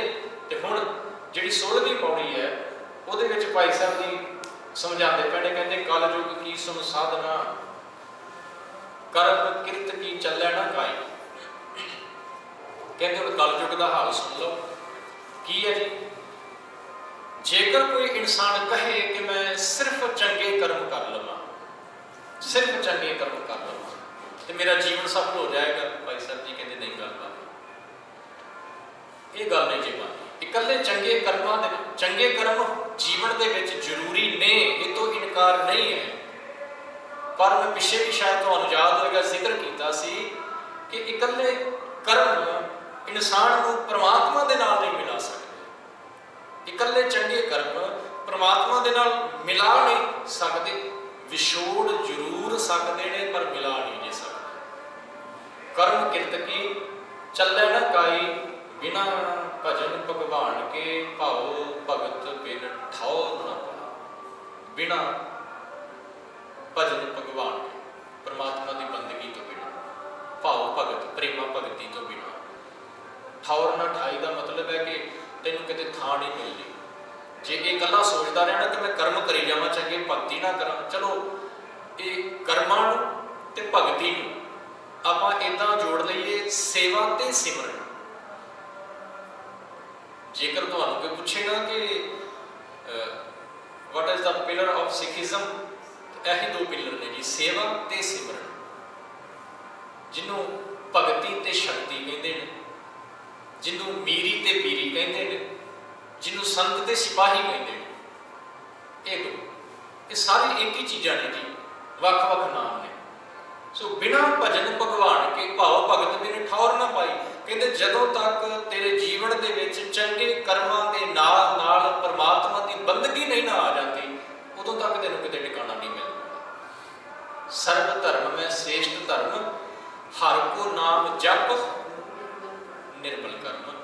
गुरु साहब ने चंगे कर्मां नूं दूजे नंबर ते रखिया, पहले ते हर को नाम जपै, परमात्मा की बंदगी प्लस निर्मल कर्म, पवित्र कर्म, चंगे कर्म। जदों ये दोनों इकट्ठे होणगे फिर गुरु साहब कहते कुछ तेरा हो सकता है, पर जेकर तू इकल्ले इकल्ले दे नाल चले कि मैं कल्ला सिमरन कर लवां, तो गुरु साहब कहते दो पिलरां की जरूरत है बिल्डिंग वास्ते, इकल्ले पिलर ते नहीं टिक सकती।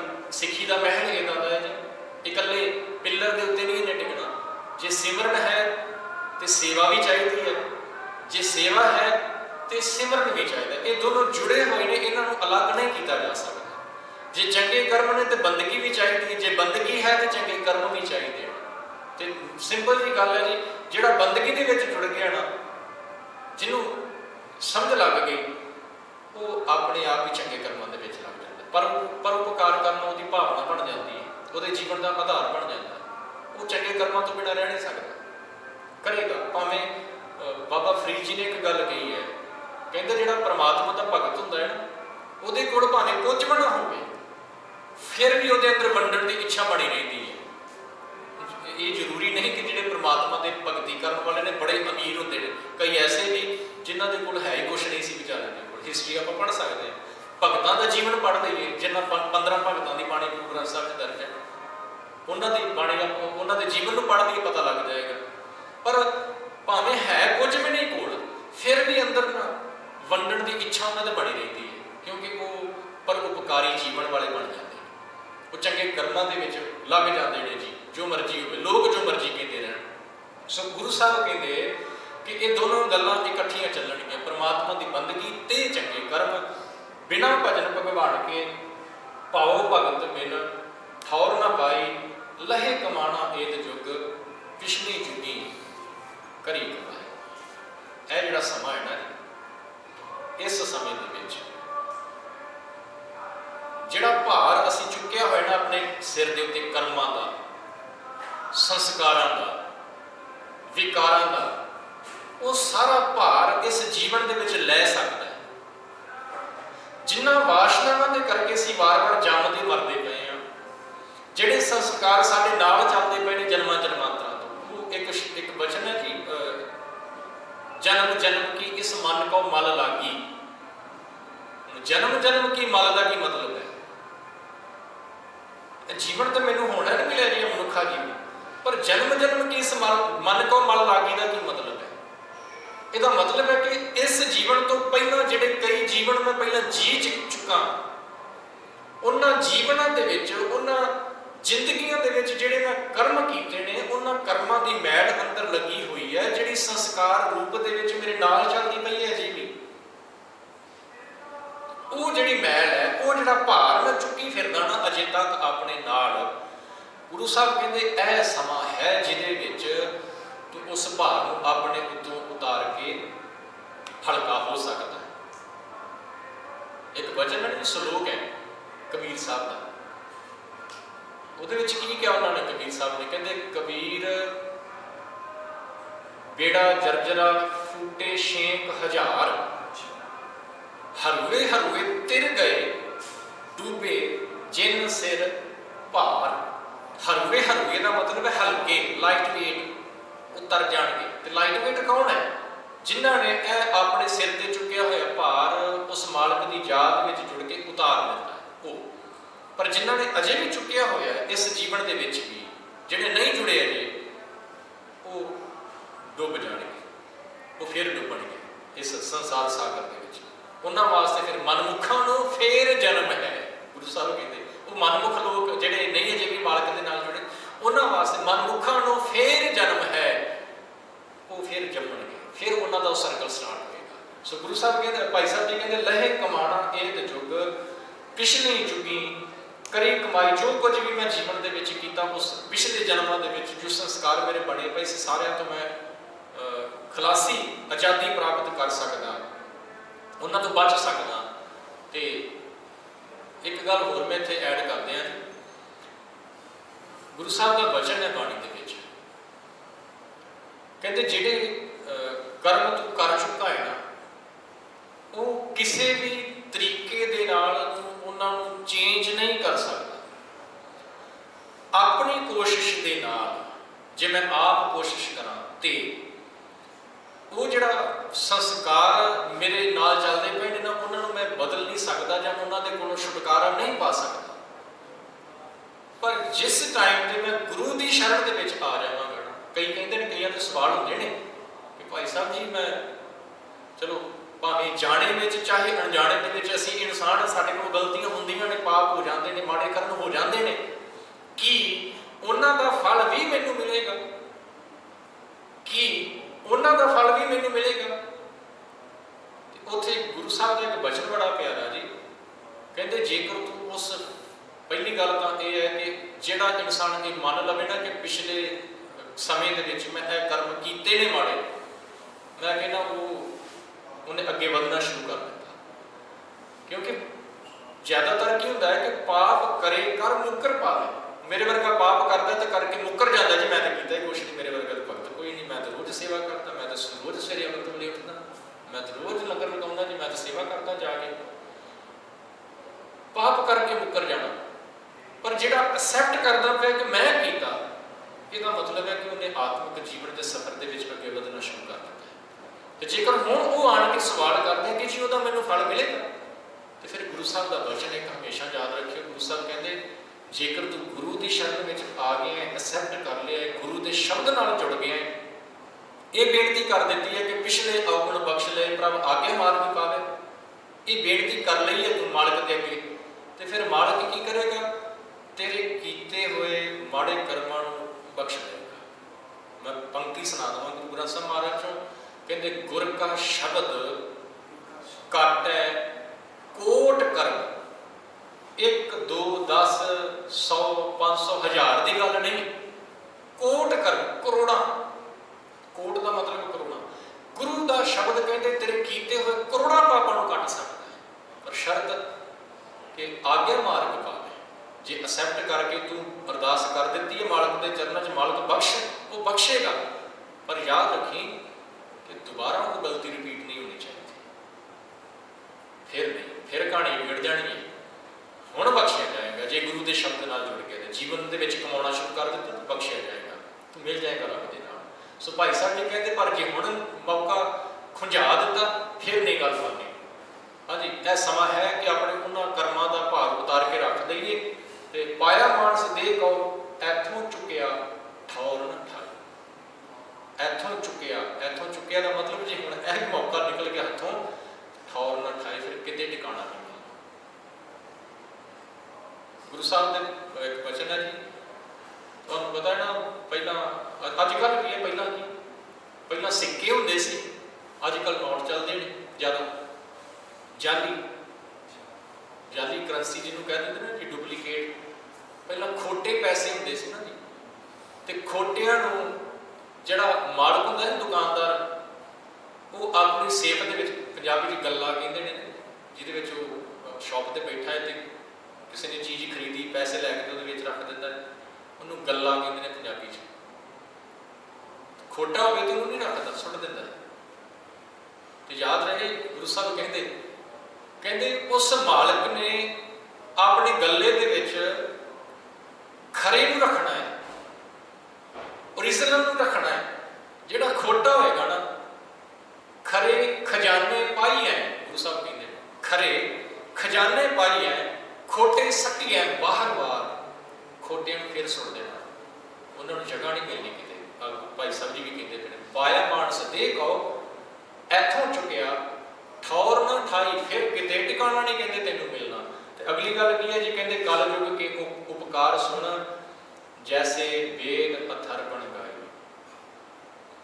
कहते जिस तरह वेदां दे विच भी गवाही मिलती है, अथर्वण वर्गे वेद दे विच भी गवाही मिलती कल युग के बारे, कहते वो गल सुन जिहड़ी उपर गल सुनाई है ना सारी, कल युग की सारी गल सुना दी भाई साहब जी ने कि यह मौका मिलिया, जेकर तू इहनूं संभाल लवे तो कहानी बन सकती है, जे ना संभाल सके तो कहानी बिगड़ जानी है। पहली पौड़ी के विच भी कहा ना, दुआपर के विच हौमे के विच फस गया, कलयुग च तैनूं जीवन मिल गया, जन्म मिल गया, कलयुग च फिर तू माड़े कर्मां दे विच फस गया, फिर भटकेगा। तो हुण इस तो अगे भाई साहब जी हुण अपनी गुरमत की गल समझाउण लगे ने जी, की कहते हैं, कहते भाव भगत परवान है जग होम ते पुरब कमाए। लोगों को इस भरम दे विच फसा दिता गया, चाहे वो किसी भी धर्म के नाल संबंध रखने वाला हो, चाहे सिख है, चाहे हिंदू है, चाहे ईसाई है, मुसलमान है, बोधी है, जैनी है, पारसी है, कोई भी है।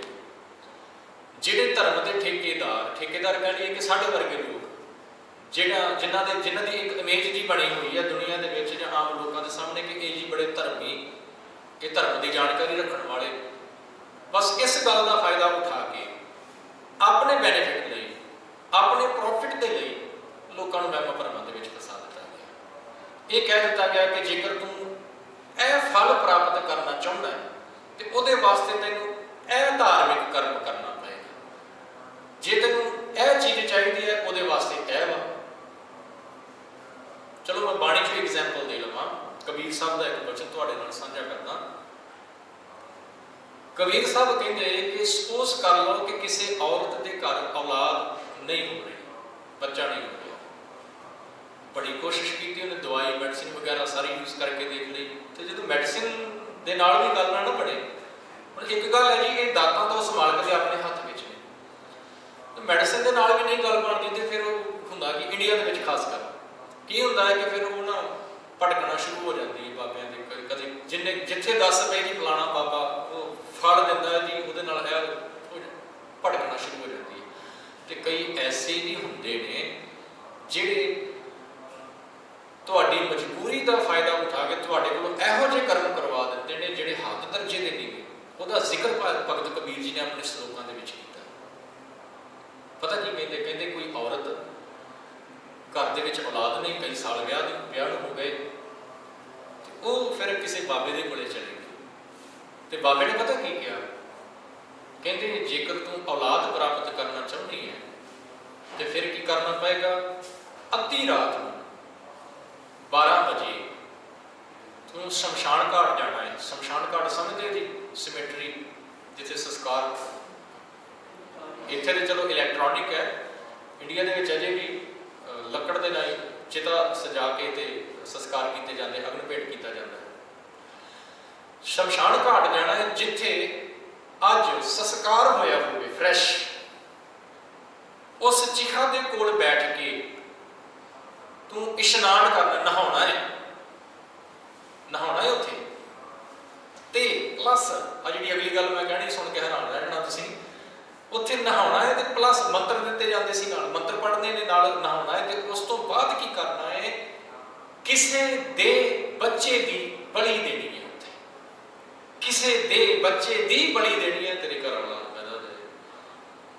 तो जिहड़े इहो जिहे लोग ना जी, वो इहो जिहियां दीयां गल्लां दे विच आण के इहो जिहे कर्म करदे रहे, हुंदे रहे। भगत कबीर जी ने एवें थोड़ी ना कह दित्ता, कबीर हर का सिमरन छड्ड के होई राखै नार, गदही होई के उतरे भार सह मन चाल। कबीर हर का सिमरन छड्ड के रात जगावण जाए, रात जगावण जाए, कदे इहदे अर्थ पढ़ लिओ, डॉक्टर साहब सिंह ने कीते ने। कबीर हर का सिमरन छड्ड के रात जगावण जाए, इहदी मीनिंग पढ़ के देखिए। अद्धी रात नूं उत्थे जाके शमशान दे विच, ते जो टूना पंजाबी जी टूना कहते हैं जी, जो उहदे वल्लों दस्सिया गया वो जाके उत्थे करदी पई है, काहदे लई, मेरे घर औलाद पैदा हो जाए, किसी की कुख नूं उजाड़ के कदे घर दे विच सुख नहीं जी होना, किसी नूं दुख दे के कोई इंसान अजे तक सुखी नहीं जी होया। सो भाई साहब जी कहते जी लोगों को फसा दिता गया वहमां भरमां दे विच, ते वहमां भरमां विच फस के उस तरह के कर्म करने उन्होंने शुरू कर दिते जी, होम जग वगैरह के विच फस गए जी। राजे महाराज, जे तू अपने राज को वड्डा करना चाहना तो ऐ जग कर, तेरा राज वड्डा हो जाएगा, तेरे को ताकत आ जाएगी, यह हो जाएगा जी। सो भाई साहब जी कहते हैं भाव भगत प्रमाण है, प्रेमा भगती परमात्मा की जिहड़ी बंदगी है ना, उहदे विच ही सब कुछ आ जाता है। तैनूं एक्सट्रा होर कुछ करने की जरूरत ही नहीं रह जाती, कोई होम, कोई हवन, कोई जग करने की जरूरत ही नहीं रह जाती जदों तू परमात्मा की बंदगी के विच जुड़ गया। जे बंदगी च जुड़ गया सब कुछ ही उहदे विच आ गया, कुछ एक्सट्रा करने की जरूरत नहीं। तो लास्ट पंक्ति के विच करके कह दिता भाई साहब जी ने, कहते करके नीच सदावना तां प्रभ लेखै अंदर पाई, है गल नोट करने वाली है। उत्ते कह दिता उन्होंने पहली पंक्ति, इस तो पहली सैकंड लास्ट जी पंक्ति क्या है कि भाव भगत प्रवान है, प्रेमा भगती उस मालिक के दर ते प्रवान है, उन्हें कबूल पैना जी कर ਲਈ ते। पर कहते नाल एक गल का ख्याल भी रखना है, प्रिकॉशन देंदे पे ने नाल। डॉक्टर दवाई दिंदा है तो कहता भी है दवाई तो मैं तेनों दे रहा, पर याद रखी इस गल का भी ध्यान रखना है, जे फ्लू है तेनों तो ठंडा ना खाई, ठंडा ना पीवी, तो जे मैं दवाई भी खाई जावां तो वह भी नाल खाई जावां तो मेरा फ्लू ठीक होने वाला नहीं, तो फिर मैं डॉक्टर को दोष दई जावां कि डॉक्टर ने दवाई नहीं चंगी दी। असल जो गलती डॉक्टर की नहीं, गलती मेरी है, जो उन्हें कहा मैं उन्हें फॉलो नहीं किया। भाई साहब जी कहते भाव भगत प्रवान है, मालिक के दर ते कबूल है, पर एक गल नाल याद रखनी है कि करके नीच सदावना, निम्रता दे विच रहना, निम्रता अपने अंदर रखनी है, ह्यूमिलिटी रखनी है अपने अंदर। ये नहीं कि चलो जे तू बंदगी दे विच जुड़ गया, बाणी पढ़नी शुरू कर दी है, सिमरन चल पिया है, जां सेवा दे विच भी तू जुड़िया रहना है, तो तेरे अंदर हौमे आ गए। जिहड़ी सेवा ते सिमरन वाली जिहड़ी गल है ना, जे सिमरन करना है तो सेवा नाल जरूरी क्यों है, क्योंकि सेवा ने अंदर हौमे नहीं आउण देने। जदों मैं लंगर दे विच खड़ा होके झूठे बर्तन साफ करांगा ना, तो उत्थे मेरे अंदर हौमे नहीं आउणी, हौमे ने मेरे अंदर आ ही नहीं पाउणा जदों मैं सेवा दे विच जुड़ गया। इसे करके दोनों जुड़े हुए ने, जिन्हां नूं अलग नहीं किया जा सकता। तो भाई साहब जी कहते करके नीच सदावना, नीवा रही, निम्रता दे विच रही, हौमे दे विच फस के तां ना चढ़ जी किते। जे हौमे आ गई तो फिर कीता कराया सारा वेस्ट हो जाना। निम्रता, निमाणा बन के जीवन दे विच रही, क्योंकि जिहड़ा नीवा हो गया ना, जिहड़ा झुक गया, गुरु नानक साहब कहते ਉਹਦੇ ਨਾਲ कहते मेरा साथ है। नीचा अंदर नीच जात, नीची हूँ अत नीच, नानक तिन कै संग साथ, वड्डियां स्यों क्या रीस। कहते जिहड़े अपने आप को वड्डे कहाउंदे ने ना, उन्हां दे नाल मेरा साथ ही कोई नहीं। गुरु नानक साहब भाई लालो दा जाके दरवाजा खड़काउंदे ने, नीवा है, निम्रता है उहदे अंदर। इस करके नहीं कोई गरीब है, इस करके कि उहदे अंदर वो दिलों भी गरीब है, अंदर भी उहदे निम्रता है। मलक भागो भी उत्थे ही रहिंदा है, बड़ा वड्डा बंदा जी, अमीर है, ਉਹਦੇ दरवाजे ते नहीं गए गुरु साहब, जाकर दरवाजा ही भाई लालो का खड़काते पे। क्यों गए ने? क्योंकि गुरु साहब ये दर्शाना चाहते हैं कि मेरा साथ नीवियां दे नाल, नीवे मतलब जिन्हां दे अंदर निम्रता है। वैसे कई विद्वानों ने जिक्र किया जी, कहते किसी ने गुरु साहब को सवाल किया, वैसे गुरु तेग बहादुर साहब के नाल गल जुड़ी जाती है। किसी ने पूछा सिख ने कि सतगुरु जी अमृतसर शहर जिहड़ा ना जी ये उच्चा है, तो तुहानूं पता ही, तुसीं दर्शन कीते ने हरमंदर साहब के, तो हरमंदर साहब शहर के नालों नीवा है। किसी ने सवाल किया कि सतगुरु जी ये क्यों, ये हरमंदर साहब उच्चा भी हो सकता सी, शहर के नालों नीवा ही क्यों? तो गुरु साहब ने कोई जवाब दिता, कहते जिहड़ा नीवा हुंदा है ना, जिहड़ा नीवा हुंदा है वही उच्चा कहा सकता है। जिहड़ा नीवा हुंदा है, जिहड़ा नीवा हो गया उन्होंने ही मालक उच्चा उठाता है, जिहड़ा पहला ही उच्चा है ना उन्होंने, वो तो डिगदा है जमीन ते आके, पर नीवियां नूं उठाउंदा है मालक। सो भाई साहब जी कहते करके नीच सदावना, फिर की होएगा, तां प्रभ लेख है अंदर पाई। फिर कीती हुई जिहड़ी कमाई है, किहड़ी कमाई? भाव भगत प्रवान वाली, बंदगी वाली, चंगे कर्मां वाली, सेवा सिमरन वाली जिहड़ी कमाई कीती है ना, फिर उस मालक के दर ते कबूल पैंदी है। तो जिहदी कबूल पै गई, फिर उसका जमना मरना खत्म है जी, वो फिर उस मालक के विच मर्ज हो जाता है, लीन हो जाता है। जिथों आया सी उत्थे पहुँच गया, मंजिल मिल गई, सफ़र खत्म हो गया, वो वार वार जमेगा मरेगा। सो यह दो गल्लां भाई साहब जी ने सानूं समझाइयां ने अज दीआं पौड़ियां च, कि जमना मरना चलता पिया, बंदगी ये तो छुटकारा दिवा सकदी, दूजा तरीका कोई नहीं। तो जिहड़े युगां दे विच जो कुछ हुंदा सी, क्यों किन्ना रीजनस करके इंसान जमदा मरदा, दुविधा, हौमै, कर्म, ये इंसान भटकाउंदे ने वार वार जमन मरण के चक्कर दे विच। ते इन्हां तो छुटकारा तां होएगा जेकर इंसान मालक की याद में जुड़ गया। सतगुरु जी कृपा करन, जो भाई साहब जी ने गल समझाई है किते साडे अंदर वस जावे जी। भाव भगत ते नाल नीच सदावना, ਇਹ ਗੁਣ ਸਾਡੇ ਅੰਦਰ ਆ ਜਾਣ ਤਾਂ ਕਿ ਸਾਡਾ ਵੀ ਜੀਵਨ ਸਫਲ ਹੋ ਸਕੇ। ਹੋਈਆਂ ਭੁੱਲਾਂ ਦੀ ਖਿਮਾ। ਵਾਹਿਗੁਰੂ